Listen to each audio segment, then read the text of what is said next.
For the past several years, the Sony ZV-E10 has been my #1 recommendation for anyone looking to step into the world of real cameras or move beyond phones and webcams for making videos. There are less expensive camera options out there, but there are none that I would confidently recommend because, as I've said before in other videos, what you save in money on those cameras, you end up paying for in frustration. So the ZV-E10 is the least expensive camera that I consider to be fully featured for talking head style videos, for streaming, for podcasting. And there is also now the ZV-E10 Mark II, which does have a higher price tag and get you some more features. But even though this is a nicer camera overall and a more powerful camera overall, I think that it actually ends up highlighting how incredible the original E10 is, especially for the price. Now, I did ask Sony if I could borrow this ZV-E10 to make this video and to do some specific comparisons with my FX3, which you're looking at me on right now, but this is not a sponsored video. I have this camera for a little over a month and then I'm sending it back after that. I am, though, genuinely a fan of this camera, and if I had a bit of extra money in my budget, I would definitely be adding one of these into my setup. But before we dive into more of the specific nuts and bolts, I do want to give a bit of a spoiler about what I personally like and don't like about the Sony ZV-E10. What I like about the ZV-E10 is the price. That really makes it quite a game changer. It has really amazing 4K image quality.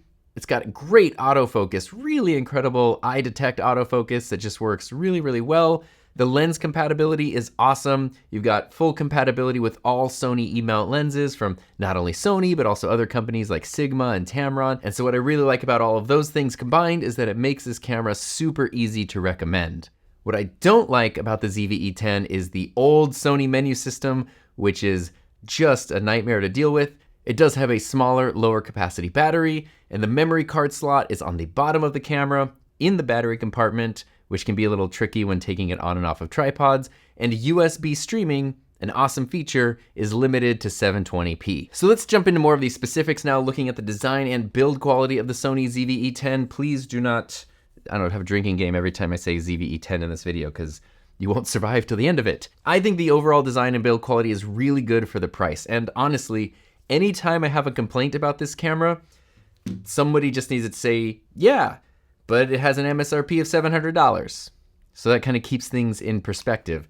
I do not have the same expectations of this camera as I do for something like my Sony FX3, which costs literally more than 5 times this price. That being said, even with those sort of like adjusted expectations in mind, and even with this plastic body, I do feel that this is a surprisingly solid camera.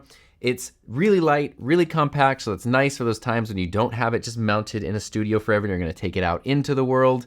But where I think it really shines is in that studio office type environment, and in those situations too, where it probably is living on a tripod or living in some sort of setup, its build quality is more than solid to give you just years and years of use.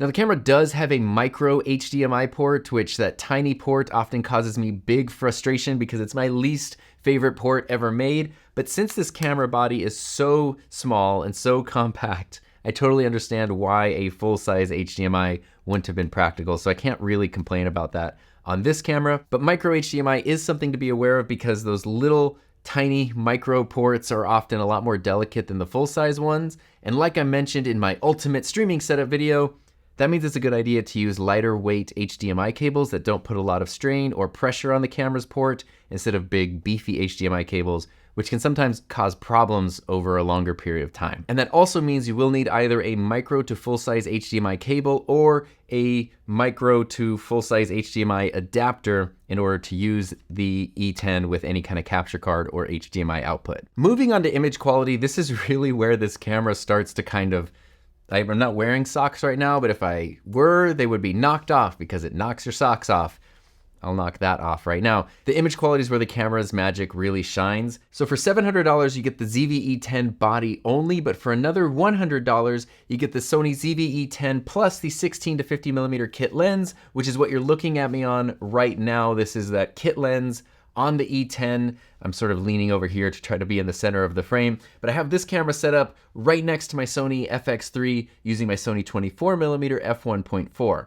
Now you're probably gonna notice a bit of a difference in image quality between these two shots, but if we're looking at clarity, color, that kind of stuff, it shouldn't be too far off. The FX3 ZV-E10, the biggest difference here is going to be that lens. The kit lens 16 to 50 versus the 24mm G Master f1.4, that's a pretty big difference. Now there is, on the ZV-E10, there is a 1.2 times crop in 4K mode. So right now you are seeing me cropped in, but you can just use a wider lens. So there is that 1.2 times crop, but I don't give a crap about it because it hasn't been an issue for me. But as always, anytime you're dealing with a kit lens, you're not dealing with, the best lens in the world. You're dealing with a lens to get you started. And I do think that this one is more than capable. So if you have the budget, and especially if you don't already have a camera, I really think getting the kit with the kit lens is the way to go. Because with any camera and lens, if you put time into your lighting and into your framing and composition, you can really kind of alleviate some of the weaknesses that those lenses might have. So there's so much else that goes into making something look good on camera. And a cool thing too about a kit lens like this is that it can help you figure out what you like. If you're just jumping into the world of cameras and something like 16 to 50 doesn't really mean anything to you, so being able to experiment between those different focal lengths can help you figure out what works best for your style, in your setup, and that can be really useful information as you go forward and you think about maybe wanting to invest in a higher end lens or a more specific lens. And the ZV-E10 does have incredible autofocus, so even though it's not Sony's latest and greatest autofocus that you would find in some of their newer cameras, it's rock solid reliable. Like right now I can see it's locked onto my eye, and that means I don't have to worry about being just a big blurry blob in the frame because the camera suddenly decided to focus on the background for some reason. It tracks things really well, especially people and animals and stuff like that, both in photo and video mode.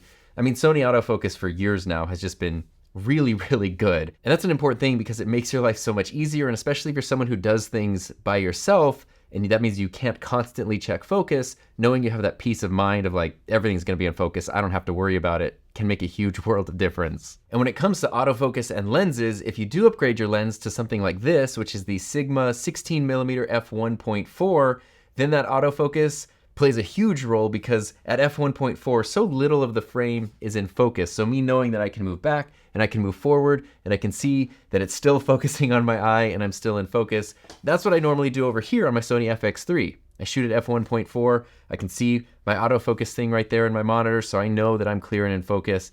Because if back here, like my hand is out of focus, up here, my hand is out of focus, but right here, there's a very, very tiny plane of focus that things can be nice and clear in, and this is helping me to do that. But also, did you notice going back and forth, the image quality between these two cameras? Also, I need to thank B&H for letting me borrow the Sigma 16mm lens while I had the ZV-E10, because I really wanted to test out this combo, because this camera with this lens is my #1 recommendation for getting the best possible image quality at the lowest possible price. But that doesn't mean that it's dirt cheap, of course. The Sigma 16mm lens has an MSRP of $430, so if you get the $700 ZV-E10 with just the body only and the Sigma lens, that means your total setup is gonna be just over $1,100.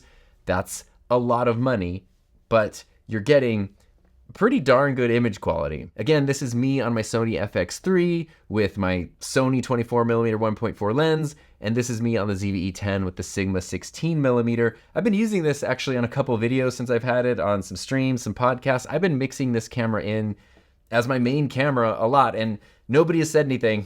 Even when I'm editing the videos, I kind of forget halfway through that I was using a different camera and I just start editing like normal. There's, of course, some differences. This is 8-bit color versus 10-bit color, so that means there's a bit more color information on a camera like the FX3 that can help you sort of not only adjust your colors more, but also have more range in between colors. But in a controlled environment like this, it's not hard to make the E10 look great. And that's really worth considering because the Sony FX3, I love my Sony FX3 and my 24mm lens a lot. The FX3 has an MSRP of $3,900. And the lens that I'm using has an MSRP of $1,400. So if I did my math right, that means this setup right here, camera and lens, is a $5,300 setup, over $5,000, whereas this right here is just over $1,100 for the E10 and the Sigma 16. Now there are a lot of reasons though. People who buy the FX3 are not crazy. There are a lot of reasons why a camera like the FX3 costs what it does and why it might be a better choice in some cases. But If we're talking about talking head style videos, podcasts, live stream, that sort of thing, the difference, even though there is one, I don't know that this is a $4,000 difference from this. The FX3, ZV-E10, that's a lot of dollars. And the reason I'm comparing my Sony 24mm lens to the Sigma 16mm lens is because the ZV-E10 is a crop sensor camera. So that 16mm lens on a smaller crop sensor is roughly-ish the equivalent of my 24mm lens on a full-frame camera. Now you will notice if I go between these, the ZV-E10 on the Sigma and the FX3 with the Sony lens, there is a little bit more background blur on the Sony, even though both lenses are at f1.4. And the reason for that is the crop sensor, this camera, versus the full frame sensor, the FX3. A full frame camera just lets you get a shallower depth of field and a more blurry background, and that's just something that happens when you're using a larger sensor and you pop a lens in front of it. But again, over here on the Sigma 16, is that $4,000 worth of background blur? Probably not. And moving on now to talk about audio, the ZV-E10 does have a built-in microphone, and built-in camera mics have gotten better. This is me on the ZV-E10's built-in microphone. Probably not the audio you would want to use for a long time for a video like this, so I think the best thing to do is either connect an external microphone using the camera's 3.5mm jack, or just use a separate standalone recorder. You can get something like this, the Zoom H1 Essential, which is a very budget-friendly recorder, and now you can record high-quality 32-bit float audio, sync that up with your camera footage, and you're gonna have great audio and great image quality if you don't want to have a microphone connected to the camera. And that's also where the built-in microphone can come in handy, because even though you don't want to use this audio quality, you can use it to sync, so then you can get better audio quality, and that scratch audio from the E10 can make syncing things a lot easier. So for this video, I've been using the Sennheiser MKH50 running into my FX3, that's my main audio. But also if you're using the ZV-E10 in a streaming setup connected to a computer, then you could just connect a USB mic or any kind of audio interface or mixer to your computer, and then select that as your audio source in software like Ecamm Live or OBS, and then you combine your video, combine your audio, and you're gonna have great quality of both. Now, one thing to keep in mind, this is the A7S III, by the way, is when you have a microphone connected to your camera, this kind of applies to just about any camera, you wanna keep your camera's gain turned as low as possible. So on the ZV-E10 right here, what I can do is press the function menu, and then I can go over to my audio level right here, and I can turn that down. Right now it's at 26, which is really loud, and what that means is camera preamps aren't great, the thing that makes the microphone sound the way it sounds, and so when you boost them up really loud, you're gonna get a lot of noise and a lot of hiss in your signal. So I turn that down a lot, and then I usually use my microphone or whatever else I'm recording audio into, I use that to adjust the gain. So on my Sony cameras, there's no universal right or wrong, but on most of my Sony cameras, I keep the audio level right around 5 or 6, and that seems to get me enough signal into the camera. It doesn't introduce a bunch of noise into the signal, and then on my microphone or whatever, that's where I can actually turn up the gain to get the level that I want. So if we're talking about a camera this powerful, and I've been recording with it now as we did those comparisons, it's feeling a little warm. We're talking about a high resolution camera in a small compact form factor. That means overheating is usually something you need to think about and something to be aware of. There are a lot of variables, so many variables, more than a math class when it comes to things that can make a camera overheat in different environments. But what I can say is that in the 5 or so weeks that I've been borrowing this camera so far, I have not had overheating problems. It is important, however, when you first get your camera, go into the menu, go into setup options, which is usually the yellow toolbox, and then go down to power settings, and somewhere in there should be something that says auto power off temperature. On some cameras by default, this is true for the ZV-E10, this is set to standard, and that means the camera will basically say it's overheating even when it's not overheating. So turn that to high, and then you can say goodbye to any overheating issues. Something I have noticed with that setting on the ZV-E10 is after about 30 minutes, I do see the little overheating thing pop up on the screen, but the camera never turns off or anything. So I think that's where if I hadn't changed that setting, it would say it's overheating and turn off, but because I changed that setting, it's not. That's also a result of the older interface and older menu system on the ZV-E10 that doesn't happen on the newer cameras that I've used. So Hasn't been a problem for me, but definitely something to be aware of for streaming and long form recording. And for those longer videos that require a lot of power, since the ZV-E10 does have a smaller battery that doesn't last a ton of time for things like that, I've been using this, which is a U-Green power adapter. It's a 65 watt adapter, but it has several ports on the end. And I've been able to power at least 2 Sony cameras indefinitely. My FX3 is running off of that right now, along with my Sony a7S III. I have a second one of these. Both of these cameras are being powered off this adapter. So that's one thing to keep in mind if you need to use the ZV-E10 for long periods of time, like streaming and podcasting. Powering it through USB is a great, really affordable way to keep the power going, keep the camera going for a long time. And especially in a controlled studio office environment like the one I'm in right now, for example, overheating really shouldn't be an issue.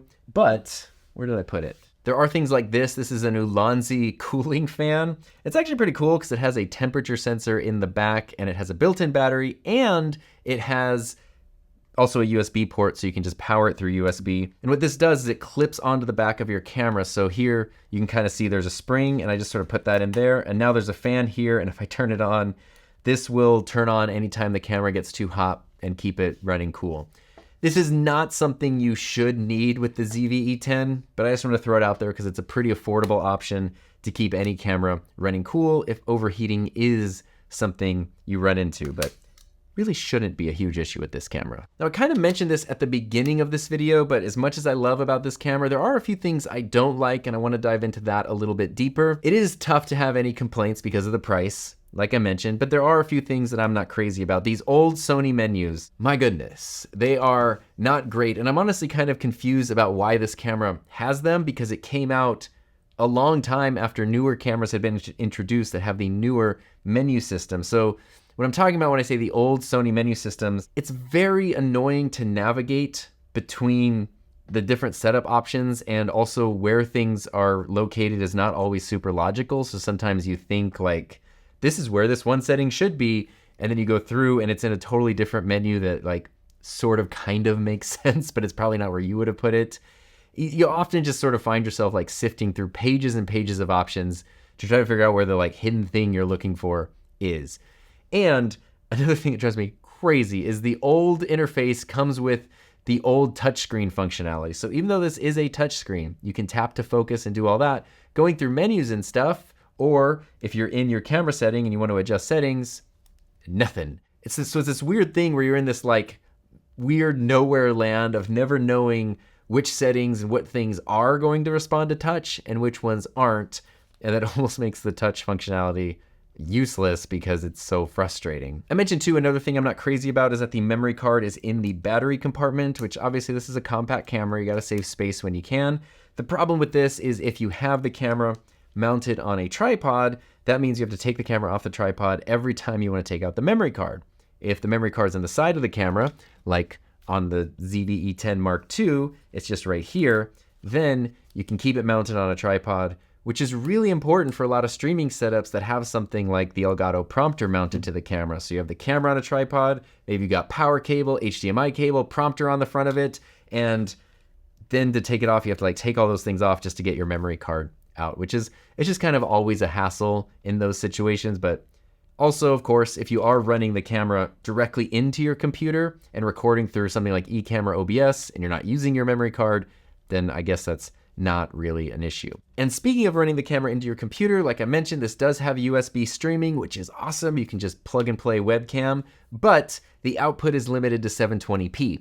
So if you buy this because it's this like awesome little 4K camera, and then you plug it in through USB, you're getting not even full high definition. So very, very much not 4K. So that means if you want the highest quality possible, don't use the camera over USB, use it over HDMI instead. And that means you need to run it through something capable of 4K like an Elgato Camlink or a Rode Streamer X. And even though I am focusing on the original ZV-E10 in this video, I do think it is worth asking, what does the upgraded ZV-E10 Mark II get you for an additional $300? Because the MSRP for the body only, $700 for the original, $1,000 for the Mark II. And then $100 extra on each for the lens. It kind of depends on your needs whether the upgrade is worth it. There are a few massive quality of life improvements on the Mark II that could make it worth the extra price, but in a lot of cases, it might make you even more comfortable or more confident in getting the original.